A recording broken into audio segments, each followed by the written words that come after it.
Bonjour à tous, ici Thomas Amoudi et je vais vous parler de photographie.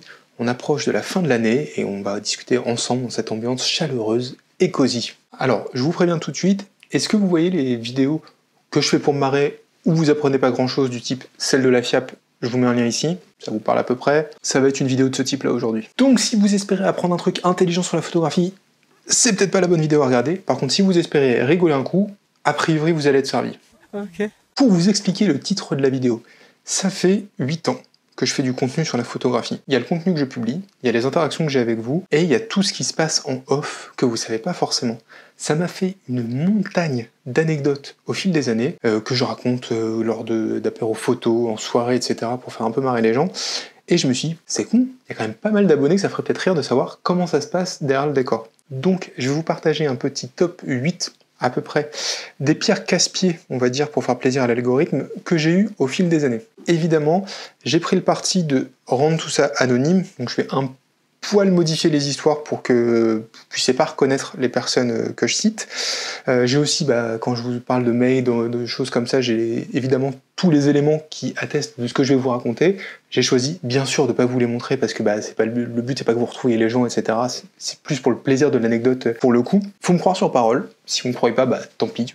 J'ai choisi de pas mettre les preuves sur la table, donc ce sera la conséquence, je l'assume. Mais je vous garantis que tout ce que je vous raconte, à part les prénoms et quelques détails que je vais arranger un petit peu, est vrai. Du type, voilà, si je vous parle de Martine, en vrai, elle s'appelle pas Martine, mais c'est pas un détail qui change le fond de l'histoire, quoi. La situation s'est, elle, vraiment déroulée. Alors si vous me suivez que sur YouTube, que vous avez jamais lu le blog, jamais lu les réponses que je fais aux commentaires, et jamais lu les réponses que je fais aux commentaires sur YouTube, vous allez découvrir que je peux avoir un petit peu de répartie et envoyer chier les casse-pieds. Alors, pourquoi? Globalement, je suis quelqu'un d'assez cool et relax dans la vie, même si je me laisse pas trop marcher sur les pieds. Je considère que ça doit être encore plus le cas sur Internet. Pourquoi? Parce que ce que je fais, c'est quand même assez trivial. Ça concerne les loisirs, la passion, etc.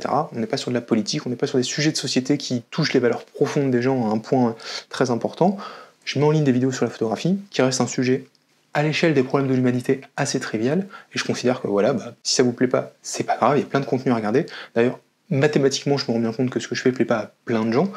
Je me rends compte qu'il y a des chaînes sur des matos, sur d'autres sujets qui ont beaucoup plus de popularité, ce qui est normal, il y a des sujets plus populaires que d'autres, et voilà, ça vous plaît pas, il y a plein d'autres trucs à regarder, c'est pas un drame, moi j'aime bien la guitare, il y a des chaînes de guitare que je regarde, d'autres non, pas de quoi casser trois pattes à un canard, quoi. Et la liste, je vais vous la faire du moins pire au pire du pire du pire du pire, et je vous propose de démarrer tout de suite. Les gens qui débarquent complètement sur le site et qui ne lisent absolument rien envoient un mail et je pense ne savent même pas vraiment à qui ils s'adressent. Le cas typique, c'est les gens qui me demandent de les prendre en photo, il y en aura un autre juste après, mais là j'ai une demande par mail de quelqu'un qui me demandait si je pouvais le mettre en relation, que j'avais des contacts pour photographier de jeunes mineurs nus, alors des garçons, pour de la photographie érotique. Ça a plutôt tendance à faire red flag dans ma tête, donc ça j'ai pris des pincettes, j'ai dû faire un signalement à Pharos parce que ça me paraissait un peu étonnant comme demande quand même de photographier des jeunes garçons un peu nus. J'étais pas très à l'aise avec la demande et j'ai préféré le signaler. Et donc dans la catégorie on demande des prestations à Thomas, j'ai eu un deuxième mail, c'était il y a quelques années aussi, des mails qui me demandaient de prendre des gens en photo, j'en ai eu plein au fil des années, pour une raison toute simple, parce que j'ai fait un article sur la photographie d'hommes nus, parce qu'il y a plein de choses sur le nu féminin, il n'y a rien sur le masculin. Donc je me suis dit, on va faire un article dessus. J'en ai fait un qui a été très bien référencé par Google. Même maintenant, je crois que c'est une bonne part de mon trafic, alors que ça représente pas du tout ce que je fais. Ce qui fait qu'au fil des années, il y a plein de gens qui ont vu que je faisais un article photo homme nu, qui avait un formulaire de contact, on m'a écrit plein de fois, pour me photographier nu, pour que je photographie des hommes nus. On m'a même parlé de taille de pénis, etc., de dimension, tout ça. Peut-être pour me motiver à photographier. Bref. Je réponds poliment que c'est pas le genre d'activité que je fais et c'est pas très grave. Mais une fois j'en ai eu un qui était stratosphérique. C'était un type qui avait écrit un livre qui était plus ou moins semi-autobiographique. En fait, dans le livre, il se mettait plus ou moins lui en scène dedans. Le livre racontait l'histoire d'un homme qui prenait des fonctions dans une vieille ville d'Europe, imaginez celle que vous voulez, qui chamboulait un peu le métier. On va dire par exemple notaire. Il devenait notaire dans une ville, etc. Il chamboulait un peu le métier, il redynamisait les choses, etc. Et le type m'avait envoyé des photos de lui, qui était un homme de 30 à 40 ans, je dirais peut-être plus 40 ans, voilà, bien portant, on va dire, et pas forcément avec un physique d'Apollon.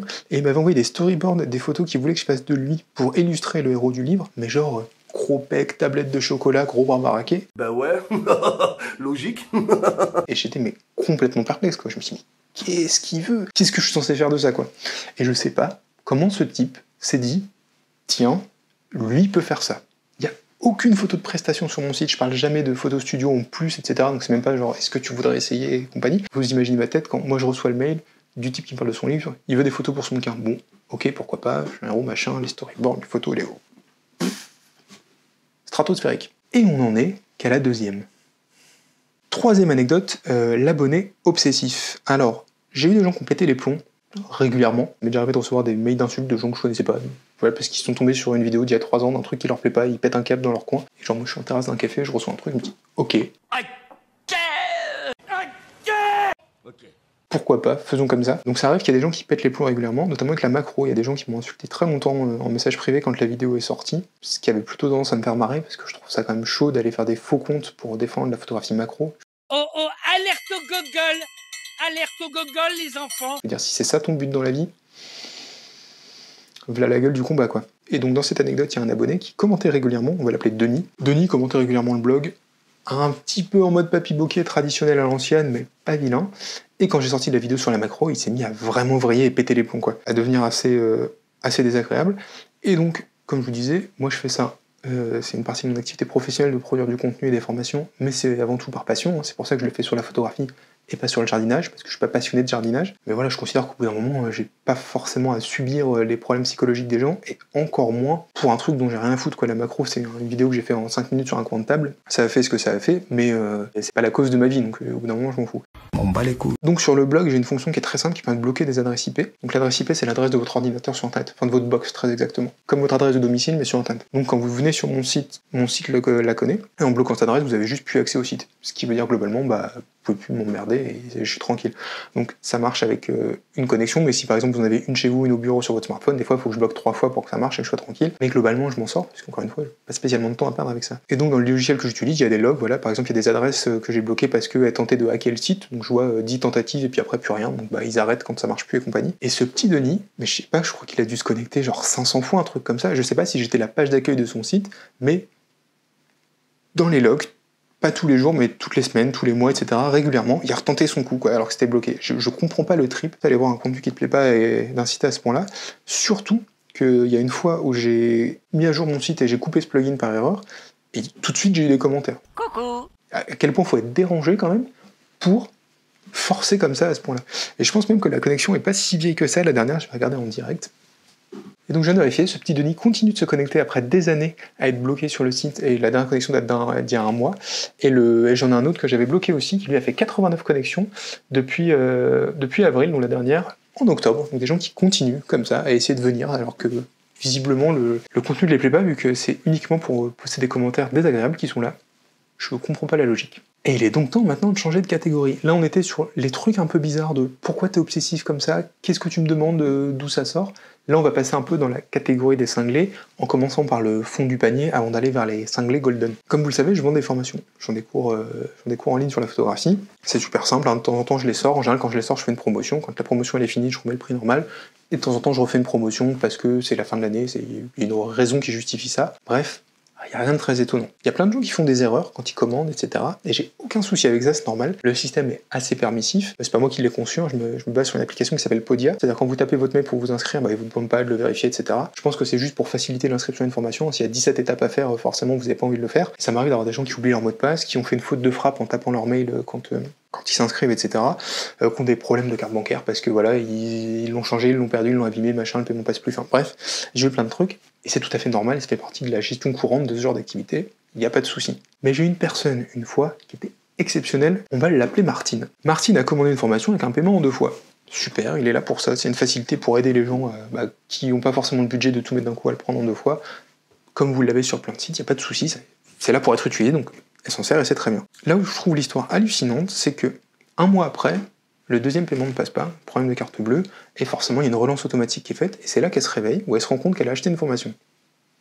Ce qui s'est passé, c'est qu'elle s'est inscrite, elle a fait une faute de frappe dans son mail, la confirmation est envoyée à un faux mail. Bah forcément, si vous vous inscrivez en écrivant toto@pipicaca.fr, bah, je vais envoyer les mails de validation à cette adresse-là. C'est comme ça que le système est conçu. J'ai pas de façon de savoir si un mail est un bon ou pas. Et pareil, si vous vous inscrivez en mettant thomasmoody@internet.fr, bah, l'adresse semble bonne et pourtant c'est pas un de mes mails. C'est le mail que vous mettez qui est d'office utilisé. Mais ce qui se passe la plupart du temps, c'est quand les gens font une faute de frappe, ils se disent tiens, j'ai dépensé une telle somme dans une formation, je n'en reçois pas de messages, donc ils écrivent au SAV, qui est moi, le SAV, et je corrige le truc à peu près dans les 30 minutes en général. Ce qui était étonnant, c'est qu'elle a commandé une formation, elle a pas reçu de mail, pas reçu de lien d'inscription, etc. Aucun souci, y a pas de problème, c'est tout à fait normal. Are you stupid or something? Moi de mon côté, j'ai aucune façon de savoir si les mails sont bons ou pas, comme je vous l'ai dit, donc tant qu'on m'écrit pas, je considère que ça va, et si on m'écrit, je règle le problème. Et là, la personne est partie, mais complètement en vrille. J'ai reçu des histoires abracadabrantesques, je crois que ça doit être à peu près ça, autour de cet achat. Et donc elle m'explique que en fait, elle a fait l'achat par erreur, involontairement, sans accepter les conditions générales de vente. Ce qui est pas possible en fait. Si vous acceptez pas les conditions générales de vente qui définissent comment passe le paiement plusieurs fois, vous pouvez pas valider votre achat. Soit vous les validez et vous achetez, soit vous validez pas et vous achetez pas, mais ça marche pas. Et là où c'est devenu n'importe quoi, un trip d'un autre monde, c'est qu'elle s'est mise à me dire que oui, mais j'ai eu plein de problèmes dans ma vie à ce moment-là. Regardez, j'ai commandé un iPhone qui n'est pas arrivé à destination. Je vous envoie une copie de la plainte que j'ai dû déposer. Et avec Backmarket, j'ai reçu des tétrachiers de mails, de documents qui n'avaient rien à voir avec le truc. Enfin, ça a été un autre monde. La vidéo s'appelle « Quels sont les photographes les plus cons ?» Et là, je pense qu'on commence à trouver quelques perles. C'est-à-dire qu'il y a des gens qui peuvent faire une carte bleue de 400 €, ne pas s'en souvenir, ne pas se soucier de recevoir de mails. Je ne sais pas dans sa tête comment ça marche au quotidien pour dépenser 400 balles, ne rien avoir en retour, et après se dire bah, tout va bien, et un mois après se réveiller.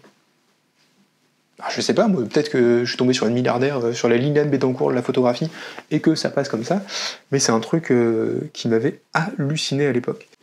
Alors là, on va arriver au top 4, et on va être dans les photographes vraiment, vraiment très cons. Comme vous le savez, je fais la promotion de livres sur ma chaîne YouTube. C'est une grande part de ce que je fais. Je vous montre des livres sur la photographie. On en a vu je sais pas combien ensemble. Il y en a plein derrière moi. J'en montre sur le blog, j'en montre en story, j'en montre partout. C'est un peu le cœur de mon activité. Et évidemment, mon travail, la plus-value que j'ai, c'est de faire de la sélection. Moi, je suis pas là pour vous montrer tout ce qui sort.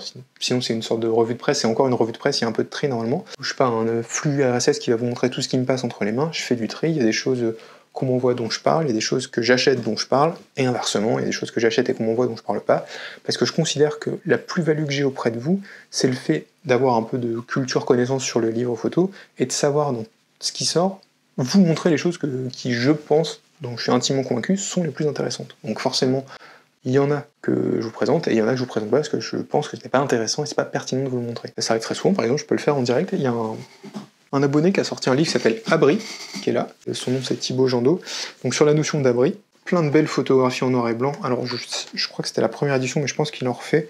Thibaut, si tu passes par là, mets en commentaire comment on commande ton livre, et je l'épinglerai en premier commentaire, hop, donc qui a fait un super travail sur la notion d'abri. Donc je vous parle régulièrement comme ça de choses que je reçois, et je trouve ça intéressant, et j'ai envie de vous les montrer. Et ça arrive que je le fasse pas, et il y a des gens qui se vexent très très fort parce que je le fais pas, qui font des grosses colères, et on en a un qui est particulièrement con.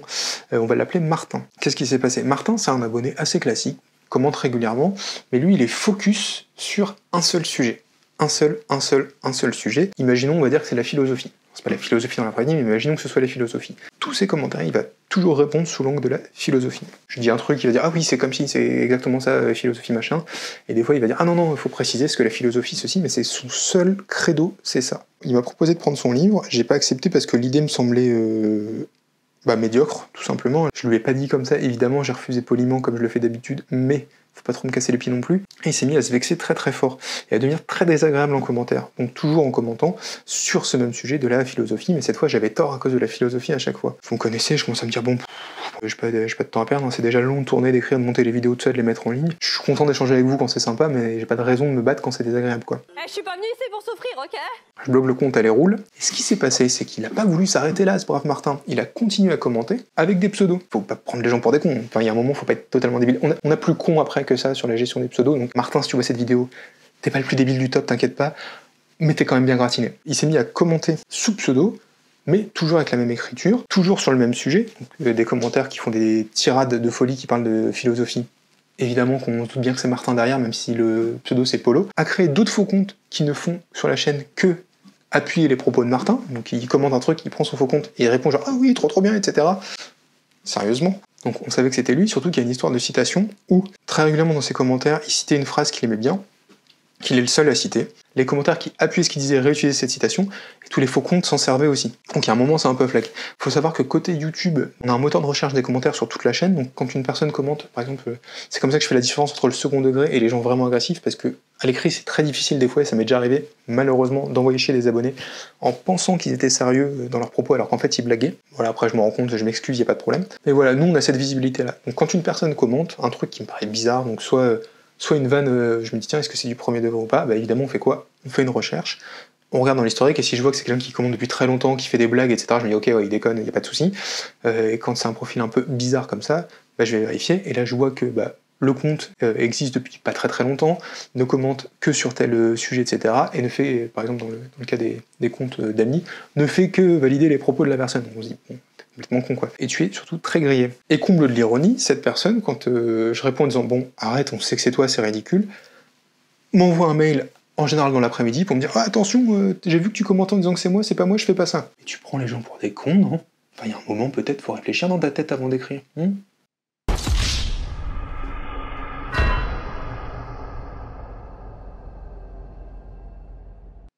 Donc voilà, c'était tout. Coucou Martin. Et là, on va passer au triangle d'or, le golden du golden de la connerie, mes 3 anecdotes préférées en 8 ans sur les trucs débiles que j'ai pu avoir sur la chaîne.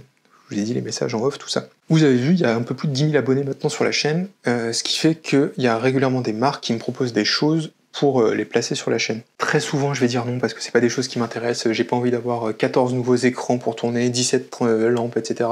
Et des fois, je dis oui, par exemple, bah, Newware, j'arrive jamais à le dire, Newware, ils m'ont filé une partie des lampes qui servent là actuellement, etc. Et quand j'ai besoin de trucs, ils m'aident et tout, et c'est un vrai sponsor. Quand j'ai besoin, ils filent du matos, puis voilà, bah, je leur dis merci quand j'ai l'occasion. Moi, je fais aucun partenariat rémunéré, alors je dis pas que ce sera jamais le cas à l'avenir, peut-être que s'il y a des choses intéressantes qui font sens, ça arrivera, mais pour le moment, j'en fais strictement aucun, c'est juste que j'accepte de tester des trucs, si ça me plaît, je vous en parle, si ça me plaît pas, bah, je vous en parle pas tout simplement. C'est pas beaucoup plus compliqué que ça. Et donc dans mes mails, je reçois, comme je vous disais, parfois tout et n'importe quoi. On m'a proposé des drones, des voitures télécommandées et des cafetières. Des cafetières de voyage, voilà, sur batterie et tout ça. Parce qu'il faut se dire que la personne, donc, probablement en Chine, cherchait des influenceurs pour relayer ses produits de café, est tombée sur Thomas Moody qui parle de photos, donc toutes les vidéos ont un titre photo, etc., qui fait que parler de photographie, et s'est dit tiens, mais lui, à tous les coups, il veut parler de ma cafetière, c'est exactement le bon public pour quoi. Ça a l'air parfait, et surtout, elle a essayé de me la mettre à l'envers. C'est-à-dire, elle m'écrit pour savoir si je voulais tester la cafetière. Je vous l'ai dit, moi je suis un peu joueur, je dis ouais, pas de soucis, je vais la tester. Elle me dit, sous combien de temps tu peux faire la vidéo? Je dis bah 1 à 2 semaines en fonction du temps que j'ai. Ok. Est-ce que tu l'as fait gratuitement? Ok, pas de soucis. Elle me renvoie un contrat où elle voulait que contractuellement je m'engage à respecter tout le script qu'ils avaient écrit. Donc en fait j'étais un exécutant, c'était même pas un test, même pas un essai, c'était même pas parler d'un produit comme je peux le faire, c'était scripté et ils voulaient un test de la cafetière dans tous les sens. Je m'engageais contractuellement à le faire gratuitement, donc en fait ils voulaient un contrat pour que je m'engage à travailler gratuitement, et le tout sous 1 semaine. Donc ils voulaient que gratuitement je leur fasse une vidéo sous 1 semaine d'une cafetière dont ils avaient décidé tout le script, en échange d'une cafetière, qui valait pas très cher et sûrement pas le temps que je passe à faire ce genre de truc. Je me suis dit, ah ouais, tu veux jouer à ça? Je vous l'ai dit, je suis con et je voulais voir jusqu'où ça pouvait aller. J'ai renvoyé le contrat, signé, sauf que le nom et prénom, j'ai mis Felipe Cacatoes, c'est-à-dire que la personne écrit à Thomas Moody. Thomas Moody, est-ce que tu veux tester ma cafetière? Je renvoie un contrat signé en disant oui, voilà le contrat avec écrit Felipe Cacatoes, et se dit nickel, j'ai le contrat signé. Forcément, j'ai mis une mauvaise chaîne YouTube, j'ai mis un mauvais numéro de téléphone, il n'y a rien calé dans le contrat. La signature, j'ai pas signé du tout, j'ai écrit une grosse insulte nique ta mère pour voir si jamais ça allait passer. Bah, j'ai eu une cafetière. Et moi je trouve ça incroyable le niveau de pas savoir faire son job, quoi. D'écrire à quelqu'un qui a rien à voir avec ce que tu fais, de lui proposer de travailler gratuitement pour toi, de s'engager contractuellement, et quand il te renvoie le contrat il est pas bon, il y a n'importe quoi dedans, et tu te dis bah ok. Je me suis vraiment marré, et j'ai encore le contrat et la machine à café, à chaque fois que je le vois, ça me fait triper. Mais je me demande jusqu'où je peux pousser ce truc-là en fait. Moi je me demande si un jour je vais pas renvoyer un dessin de Tintin à une boîte qui me propose de tester un micro-ondes, et de voir si je reçois le micro-ondes, quoi. Pour voir à quel point ils peuvent faire mal leur taf. Donc si vous êtes une marque chinoise de produits à la con, ne m'écrivez pas pour que je travaille gratuitement pour vous. Et donc on va arriver au duo de tête qui a été très difficile à départager et qui est bizarrement que des gens avec des professions médicales. Je ne sais pas pourquoi, mais le top c'est des professions médicales. La numéro 2 c'est un médecin. Pour cette anecdote, on va appeler la personne Jean-Philippe. Jean-Philippe, il était vraiment pas content à cause de l'article, de tout ce que j'ai fait sur la FIAB, de l'article sur les clubs photo, etc. J'ai découvert cet univers-là, je me suis bien marré, c'est encore le cas, et ça l'a profondément vexé, et il a été faire ce qu'on pourrait qualifier de diffamation, je pense, à droite à gauche, mais c'était des petits commentaires ou des trucs, donc rien qui vaille la peine de donner suite. Il a crié très très fort partout que ça allait pas du tout ça, il était très en colère. Pourquoi pas. Et ce con, il est venu m'insulter sur le blog, donc il a posté des commentaires ou des messages, je sais plus, donc insulte, pavé, voilà, machin, ça va pas, tout ça, la tirade habituelle de quelqu'un qui râle, pas de souci. Il met un pseudo, mais vous vous rendez compte que je sais qui c'est. Pourquoi je sais qui c'est? Parce que le mec met un pseudo dans le champ nom-prénom, mais il met son vrai mail. À quel point t'es débile quand tu fais ça? Y a quoi qui va pas dans ta tête quand tu fais un truc comme ça? Donc je lui ai gentiment répondu que c'était peut-être pas une bonne idée de faire ça et que je savais que c'était lui. Et que je lui conseillais très vivement de pas recommencer ce genre de truc parce que ça pourrait chauffer pour ses fesses. Spoiler, il a recommencé. Spoiler, ça a chauffé très très fort. Mais bon, cette partie-là, je la garde pour moi. Yo, c'est le Thomas du montage. En fait, en montant la vidéo, je me suis rendu compte que pendant le tournage, j'avais pas en tête la fin de l'anecdote. Comme je le dis dans la vidéo, ça a été un petit peu plus loin, je vais pas tout vous raconter, c'est pas très intéressant, mais il y a un twist final que j'ai oublié de vous dire et je pouvais pas sortir cette vidéo sans vous en parler. Je vous l'ai dit, ça a été un petit peu plus loin et la personne, Jean-Philippe dont je parle, s'est plainte à son avocat. Le truc, c'est que son avocat lui a répondu, mais au lieu de lui répondre à lui, il a répondu à moi directement. Et pour le coup, je vais vous lire l'échange, il lui a dit: Jean-Philippe, je t'ai toujours dit de mesurer tes propos sur le web, et cette correspondance n'en est que la démonstration de l'effectivité du droit en la matière. Donc en fait, son avocat confirme complètement ce que je lui ai dit. Puis il lui dit: une seule solution, supprimer le tout du site, bise, sentiment dévoué, et il signe. Donc c'est une histoire où tout le monde est nul, le mec met des commentaires sous pseudo avec son vrai mail, il se plaint à son avocat des conséquences, qui m'écrit à moi, pour lui dire d'arrêter de faire ses conneries. C'est extraordinaire. Et nous voilà arrivés au top du top du top du golden, du meilleur, du plus gros con que j'ai eu en 8 ans de contenu sur la photographie. Comme d'habitude, alors c'est quelqu'un qui me répond à un mail automatique, je crois, à un mail de bienvenue, disant que ça va pas, il râle. Il n'y a pas d'argument, et souvent quand on m'écrit pour critiquer ce que je fais, mais que c'est de façon argumentée, bah, je réponds, puis on me discute, c'est comme ça que j'apprends des choses. Mais dans la critique, il y a quand même amené quelque chose pour que la personne s'améliore. Là, c'est positif. Par exemple, il y a pas longtemps, quelqu'un m'a dit: ah ouais, il y a des petits problèmes de mise au point sur tes dernières vidéos, vérifie tout ça. J'ai vérifié, en effet mon appareil était mal réglé, mais là il y a un côté constructif, c'est pas juste c'est flou, c'est nul, t'es con quoi, c'est flou, peut-être regardez, il y a un souci de ça.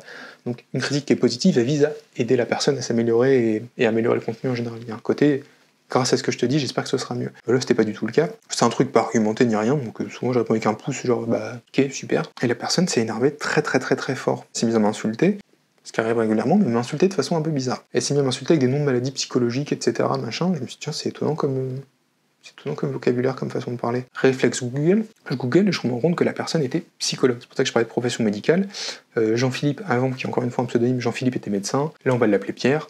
Pierre, il était psychologue. Je me suis dit, tiens, c'est bizarre pour un psychologue d'écrire aux gens disant qu'ils ont des maladies psychologiques sans jamais les avoir vues, ni en consultation, ni rien, et c'est un usage étonnant de son savoir-faire. Et donc la personne s'arrêtait vraiment pas, elle était assez agressive. Et qu'est-ce que j'ai fait? J'ai été plus méchant. Comme je vous ai dit, j'aime pas qu'on me casse les pieds, encore moins sur internet, donc j'ai trouvé le mail de signalement de l'ordre des psychologues de son pays, ce qui n'était pas en France, à qui j'ai transféré les échanges, qui m'a dit bah, pourquoi vous me transférez ça? Je leur ai dit lisez, ils m'ont dit ah oui, vous pouvez remplir une plainte, j'ai rempli une plainte, et j'ai reçu il y a pas très très longtemps une confirmation comme quoi la plainte était reçue et la personne allait passer en commission disciplinaire. Ça c'est très très dommage quand même pour des petits mails, hein. Vaut mieux rester gentil, non? Moi j'ai aucun problème avec ça, hein. Je vous ai dit que je me laisse pas marcher sur les pieds, quand on vient emmerder le monde, bah, faut gérer les conséquences. Je vous raconte ça parce que c'est une que je peux raconter publiquement, il y en a compris plus cher que ça. Très clairement. Je vais pas rentrer dans les détails maintenant parce que c'est pas forcément très drôle et le but c'est que ce soit un peu amusant de les anecdotes globales. Mais j'ai aucun souci avec ce genre de truc parce que internet c'est pas la fête, hein, c'est pas parce que t'es derrière un écran que t'es protégé. Et aussi autour de moi il y a plein de gens qui osent pas créer de contenu à cause de ce genre de comportement ou qui ont participé plus ou moins de la création de contenu à un moment, ont essayé d'en faire par eux-mêmes et se sont fait emmerder et du coup n'osent plus le faire, ce que je trouve dommage parce que ça nuit à la qualité de ce que vous pouvez voir en ligne. Donc j'ai tendance à prôner cette approche de on se laisse pas faire et si tu joues avec le feu tu te brûles très très fort. Voilà, c'est tout pour moi, c'était le best-of de ces 8 dernières années et je vous en ferai peut-être un autre dans 8 ans. Si vous avez vous aussi des anecdotes de trucs ubuesques qui vous sont arrivés sur le web depuis que vous y participez, n'hésitez pas à raconter ça en commentaire. N'hésitez pas à me dire laquelle anecdote vous avez préférée là-dedans et laquelle vous semble être la personne un peu la plus con. Encore une fois c'est anonyme, il n'y a rien de ce que je vous ai dit qui vous permettra de les retrouver, donc essayez pas de les chercher, c'est pas le but, on s'en fout. C'était plus pour se marrer un peu de la bêtise qu'on peut avoir de certaines personnes, et aussi du côté instant karma, de ça te retombe sur la gueule, c'est dommage. Rien à voir strictement, mais voilà, je le mets, c'est l'habitude. Le livre 10 outils indispensables pour son projet photo, il fait pas de mal. Vous pouvez mettre un pouce, vous abonner, liker, etc. Promis, la prochaine fois, je fais un truc plus orienté photo et moins déconnade. Et nous, on se revoit dans 15 jours, tout simplement. Salut!